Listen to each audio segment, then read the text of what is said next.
Hi, I'm Lance Graves. I'm AQHA Professional Horseman, and my event is barrel racing. A two-time AQHA World Champion barrel racer, Lance Graves is one of the sport's premier competitors and trainers. A team wrangler member for the past 2 years, his 27 years of experience with the American Quarter Horse is about to leap to a new level. Hi, my name is Clay Farrell. I'm an AQHA Professional Horseman, and my specialty is the hunters and equitation over fences. With well over 3,000 points in AQHA events, Clay Farrell is a hunter hack expert trainer with numerous awards of his own. An original Team Wrangler member with a 16-year relationship with the American Quarter Horse, Clay's about to ride a little faster as he learns to maneuver the cloverleaf. Together, they're trading saddles.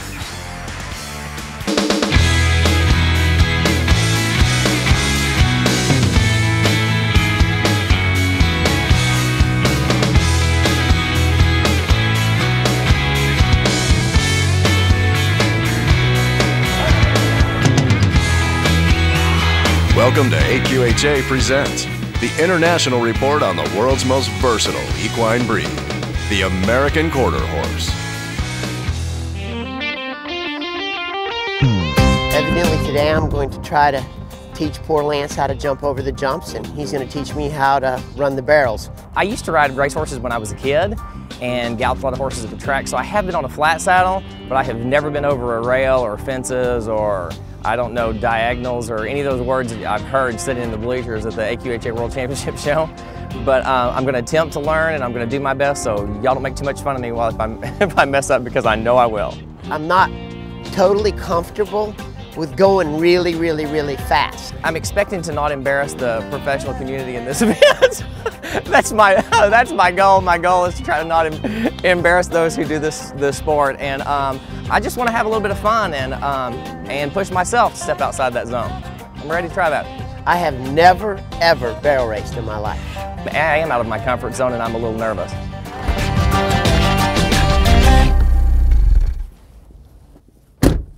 Welcome to Florida. Thank Clay you. Farrell. Lance Graves. Nice to meet you, Clay. Nice to meet you. You ready for all this today? I guess. I'm a little apprehensive about it, but I hope we'll have some fun. I'm sure that we probably will. Who's going to go first? How are we going to try to do this? Well, I don't know. You got any ideas? I thought we might flip a coin, but I don't have a coin in my pocket. You got one? You want to do rock, paper, scissors, or got any ideas? I'll make it easy on you. I'll go first. That way I can look like a big idiot or whatever, and then we can go from there. All right. Sounds great, man. Looking forward to it. That's right. So, Clay, as you know, as a professional barrel racer, what I'm used to is it's a specifically Western event. Right down to the clothes that we wear and the tack that we ride and even our hats and whatever. I am completely unaccustomed and unversed in what we're going to need to turn me into an English rider instead of a long-haired cowboy from the woods. So maybe you can help me with that. This is what we call an approved hard hat that has the chin strap. And professionals do not have to wear them, but most professionals do. So what do you think? Instead of tall boots, we're going to use these things called half chaps or leggings. So do you ever have students that are like me that have absolutely no idea what they're doing? It's their first time? No. Do you always wear spurs? It just depends on the horse. I always wear spurs. My mentor says, you can't go get them if you need them. You can learn not to use them. So let's try on the hard hat and let's see what you look like as a complete outfit. Okay, so check me out. I was a cowboy, now I'm an English rider. Clay, I'm ready.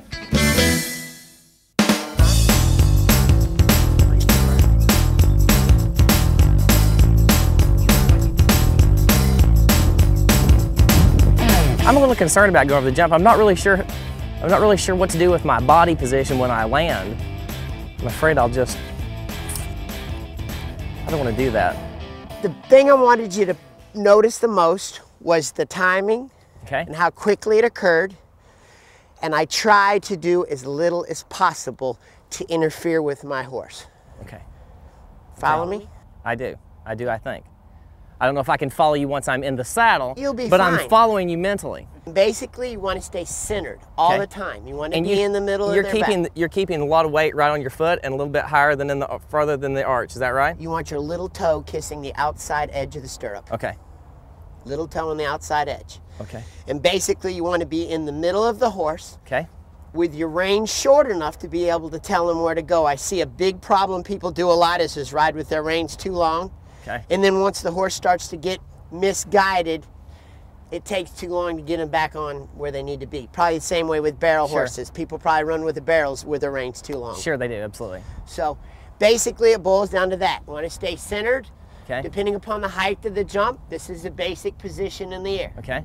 Mostly your weight down in your leg with just a reference point on the crest. Okay. This is the crest release. We have short and long crest release are basically beginner releases. Okay.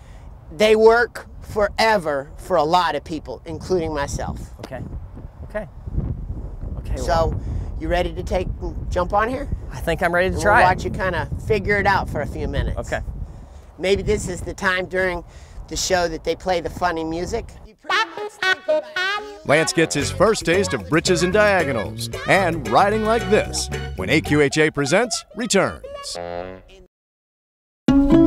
Every time a local business opens its doors, or creates another laptop bag, or hires another employee, it's not just good for business, it's good for the entire community.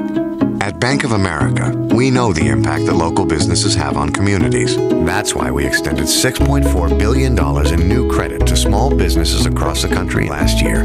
Because the more we help them, the more we help make opportunity possible.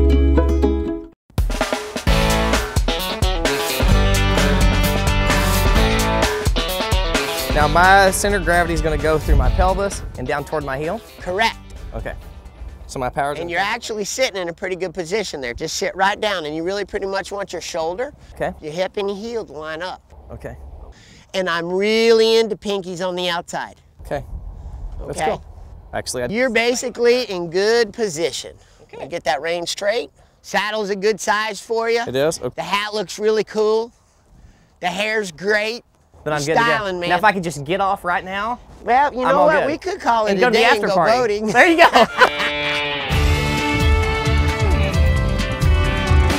Drop down into that heel. Watch me. See this position? Okay. Not this position. This position.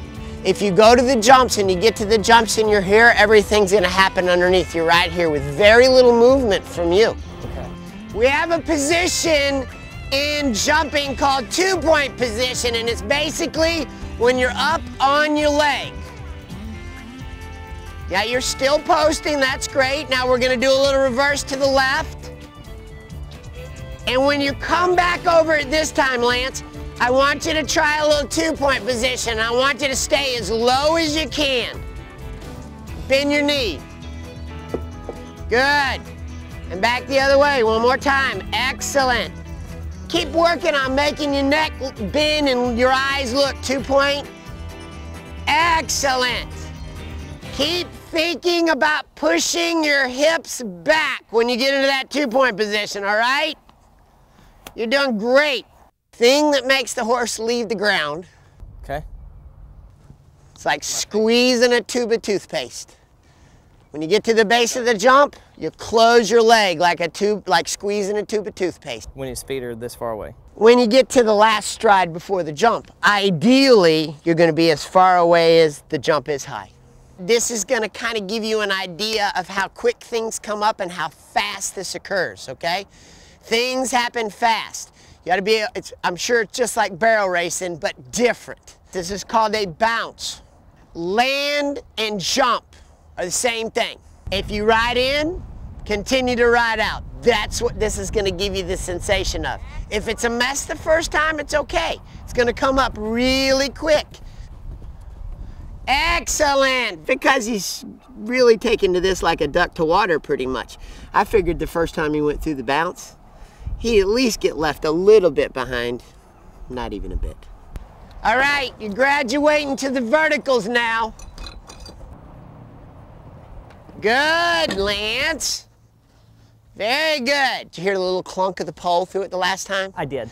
Most of the times, little infractions of the poles against the horse's legs occur from distractions from the rider. Okay. If it's a front end rub, it's sometimes a ding in the rein off the ground. If it's a rear rub, it's a little ding or movement of the body as the horse is coming down. Okay. Okay? If you notice that last time, the jumps are a little bit higher and you tried a little bit harder. So that extra little movement of your body affected him just a little bit, not bad, but you want to try to be really, really, really still and real precise with your movement. I think possibly that maybe I had a little too much rein, and I think I got moved in my saddle, and I think that's what happened. And that absolutely happens when somebody's learning how to do that. The thing you need to remember more than anything when you're jumping the jumps in a course or out in an open arena is you want to jump the jumps as much as you can on right angles. You want to be perpendicular to the jump, okay? When you do jumper classes and equitation classes, jumping jumps on angles become an option, okay? But when you're learning, so the horse absolutely knows where he's going, you want to be perpendicular. Now we've jumped some jumps. Got an idea of what the sensation of jumping is like. You obviously have feel and your timing's pretty good, okay? What we're gonna do now is put some jumps together. Okay. So it gives you a sensation of how to steer around the course. Okay. Clay. Yes, sir. Does my hat still look good? It looks really good and your Okay. hair still looks great too, man. Okay, thanks. From long-haired country boy to refined English jumper, Lance Graves goes big when AQHA Presents returns. Okay, look, when gas prices jump, you still gotta work. So suddenly you're cutting back on everything from family vacations to cell phone minutes. Well, here's a thought. How about cutting back on gas? Here's how. The Ford F-150. It gets 23 highway miles per gallon. That's the best. So you can get the job done and get a break at the pump. Yeah, how's that sound? This is the future. This is the Ford F-150.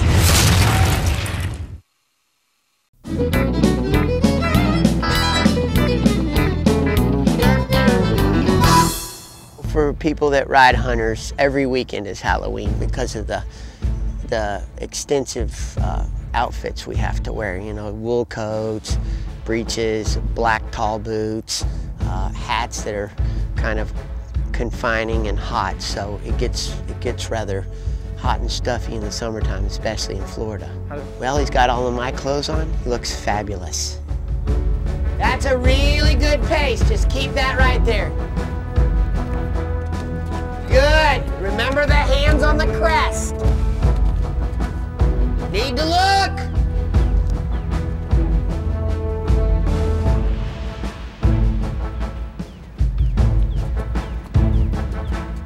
Press up. That's fine. A little more. Hands down. There you go. Really good. Look.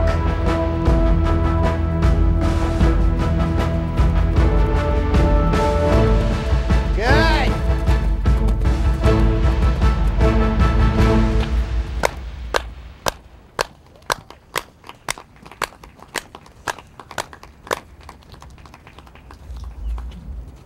All right. Well done. You did the outfit justice. Thanks. Good coaching job. Appreciate that. You bet. Thanks, Reggie. Good job. Your turn next, buddy. You ready? I'm ready. You all excited for it? I was born ready. All right. Let's go get out of this English gear and get some running tack on. I'm ready. Let's go. All right. I think that I probably have to take off my leggings, put on a pair of Western spurs, and put on my cowboy hat, and I'll probably be pretty good to go. I'm thinking that barrel racing outfit's a little bit cheaper than a hunter riding outfit. Pretty much if you go to the honky tonk on the weekend, you're good to go. Is that not good to say? Every time a local business opens its doors or creates another laptop bag or hires another employee. It's not just good for business. It's good for the entire community. At Bank of America, we know the impact that local businesses have on communities. That's why we extended $6.4 billion in new credit to small businesses across the country last year. Because the more we help them, the more we help make opportunity possible.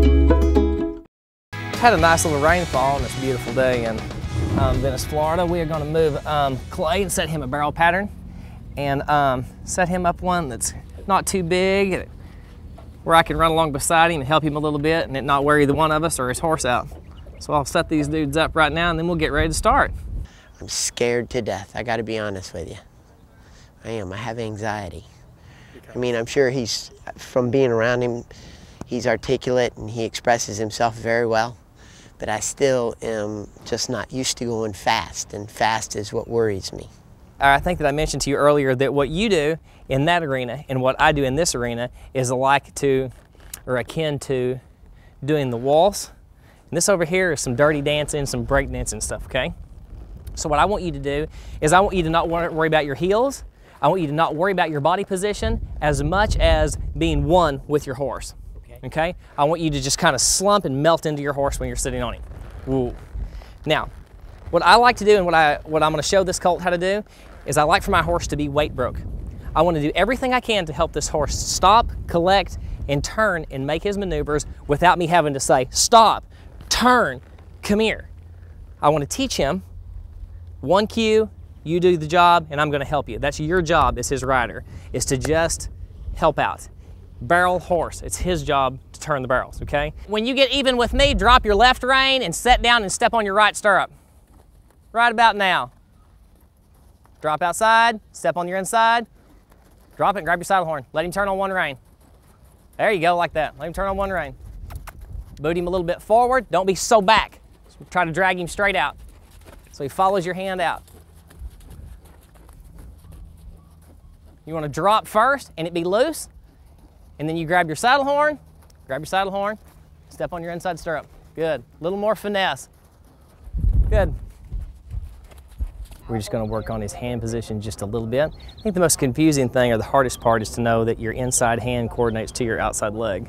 So as soon as you figure out when you pick up your inside to make him go away and you take your body away, you want to, I don't know, I think that sometimes those things seem like they contradict each other a little bit, because he'll get a pick up and step in, or he'll step out and come away. So anyway, that's the biggest trick that he's going to have to learn, but he's doing great, I think. Okay, we're going to work on building up to just a little bit of speed now. So what we're going to do is we're going to work on you picking your hands up a little bit like we talked about earlier, because we actually want him to feel the difference. Slide this up just a little. We actually want him to feel the difference. Drop. When you drop this one and you grab your saddle horn. Yes. I want him to feel you drop. You'll get a drop, and then you'll take him, okay? So I need you, so where you had me having my hands up here to get out of the way, it's actually a signal for him when your hand goes from here to here. Okay. Okay, that's his signal to, you need to drop your head and go to, and this is a drop your head and go to it, and when you step on your stirrup, you lead him to it, and then you just help him in the back corner. Not down, just out, like that. Absolutely. Absolutely. Completely. So what I want to do is I want to stand up here and I want you to pick up and I want you to canter 2 circles where you have him up in the bridle, where you have just a little bit of pressure on his face, and you have him up and balanced, and when you come out of your second circle, let him go just a little bit faster than a canter. Okay. Okay? Good, good, good. Now go right on up there. Right up there. Good. Good correction. Drop and finish. Good. Pull straight out, not down. Drop. Whoa. Finish up. Good. Not, there you go. That was a good correction. You pulled down and then you pulled out. Shift him over for your out, and then drop him back in. Out. Attaboy, good job. Let's do one more of those. I think we've about reached the limit on this horse's knowledge, so we're gonna quit there. Right. Good. Feel okay? You have the basic move down? You're really doing a good job of getting your drop. Where your drop means stop. That's good. Gotcha. On yeah. Stop. Yeah, Where that drop, you can feel him hit it. You can. Oh, excuse me, buddy. You can feel him hit. As soon as your hand goes soft and you release, you can feel him start slowing himself down. Absolutely. That's exactly what we want to do. You just quit riding. Yeah, right. That's exactly what you want to do. How about we pick that up to a trot, and let's try that at a trot. You don't want to get too wide of mark in there, or you're going to cut that corner off wrong. Drop outside. That's really good. Back to 2 hands. See how much more? Ain't much into this trotting. Yeah, he's wanting to go on, isn't he? Drop outside. Finish up. Finish up right there in that corner.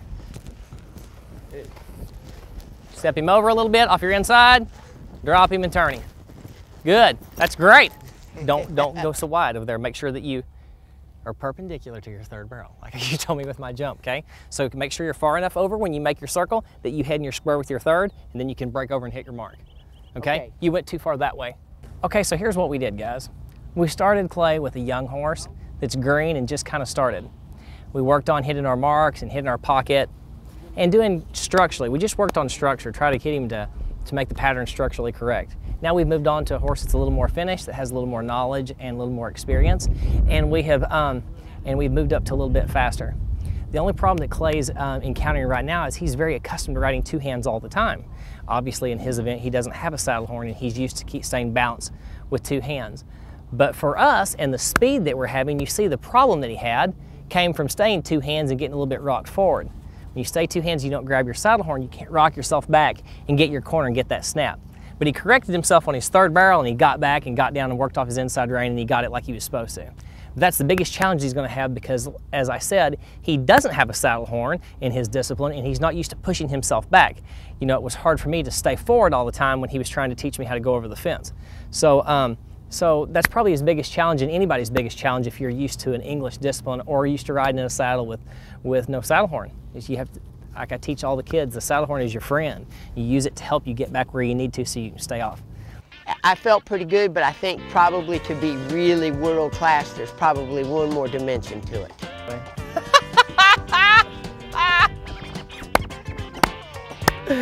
Now he is ready. That is great. No one will be able to tell the difference now, will they? Lance Graves, world class barrel racer. Nice to meet you. I've been a fan of yours for years. Good. Drop. Good, good. Back to two hands. Sit down. Drop. Out, drop outside. Get ready to sit down. Drop outside. Finish him on up. Come on, back to the ride. Come on, come on, come on. Yeah. Just right. Big 17-2. Good job. Good job. All right. How's he feel? That was a lot more fun. A little exhilarating? Absolutely. I think it was the hair that made you go fast. Absolutely. I really appreciate it, man. I had a blast. Thank you so much. Great. Thank you so much.